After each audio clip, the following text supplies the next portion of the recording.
With the release last year of the 725 Sporter, it was about time Browning updated the 725 game. So here it is, the 725 game.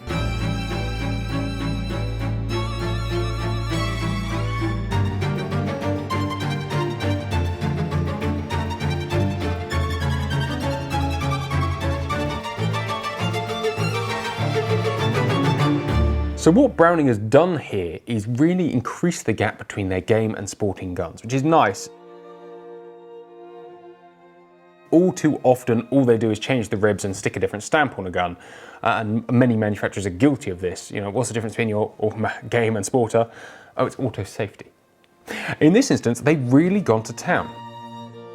So what Browning have done here is they've taken a gun and they've gamified it properly, almost anglicized it. The gun now is sleeker, the grip is longer, the nose is further back, the stock is thinner, slimmer in profile, the forend thinner, slimmer in profile, the barrels thinner rib. That is a big deal. And on top of that, and this gun retails at 2,400 quid odd, they are now making a true left-hand opening one. Not that I have it in my hands right now, but that is quite a sweet deal. Quick break from the video, guys. This video has been brought to you by Mackenzie and George. Fine belt makers. They make beautiful belts, they make beautiful wallets, pretty much anything fine and leather. Go and check it out, mackenzieandgeorge.com, and if you chuck in the code TGS10 at checkout, you get 10% off. Back to the video.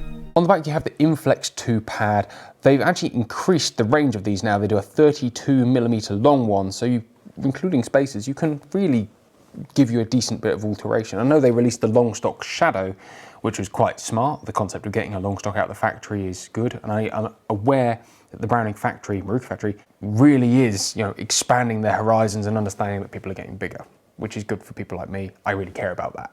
Most people won't, but the concept of a long stock is good. The wood is grade 2, grade 3 with a basic oil finish. It's not quite as good as their high grade ones. The grain is a little bit open, but it is still a beautiful finish that really complements the wood.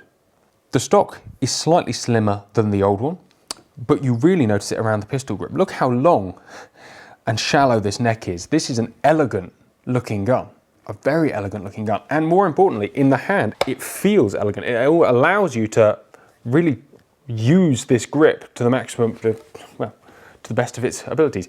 A lot of the time you notice the nose is very far forward and there's something just a bit uncomfortable about it. This is a good versatile grip. The forend is an American rounded forend, as I said, and in between those is a steel 725 action. You have an automatic safety with selector on the top. You have a non-adjustable golden trigger, and it is the mechanical trigger operation of all 725s, which is proving to be very, very popular and unbelievably reliable over the 525 inertia trigger. Not that misfires happen often if you're using good cartridges, but if you shoot enough, you will get misfires, and there's nothing much worse than a good bird coming over and you go click on a duff cartridge. The best thing about a mechanical trigger is you can just go bang. Whereas with inertia, and you do get quite good at it over the years, going click, click, clock, bang. It's nice to have that mechanical trigger and that assured second shot in the moments that count. The action is very understated. This whole gun is quite understated. Some of the other guns we looked today are quite loud, quite vibrant. This gun is classical in design, but it's also very elegant. It's not loud and gaudy, and if you look at this action, you'll see that. It has a beautiful acanthus scroll pattern on the bottom, 725 game, with that same acanthus scroll continued across. And the coverage is nice. It's nice. It's not too much. It's well executed. Like I said, this is a well thought through gun. That seems to be the recurring theme of all the guns this year, is each one is really nicely thought through. You know, it always seems that you get certain guns each year that are just a bit unnecessary. Everything this year is an improvement on previous years. They are responding to market needs, as I've said in previous videos, and that is beautiful to see. This gun is now above their base grade model, the 525 game, but is a good intermediate game gun. Not that you can shoot other things with it. The gun is a little front heavy, measuring about an inch in front of the hinge pin balance, But if you're used to many Brownings, a lot of them are front heavy. So you could have it rebalanced, or you could just get on and shoot it. And to be honest, that front end weight can come in handy sometimes. Certainly makes life a little easier for certain targets and certain birds. I really like this gun.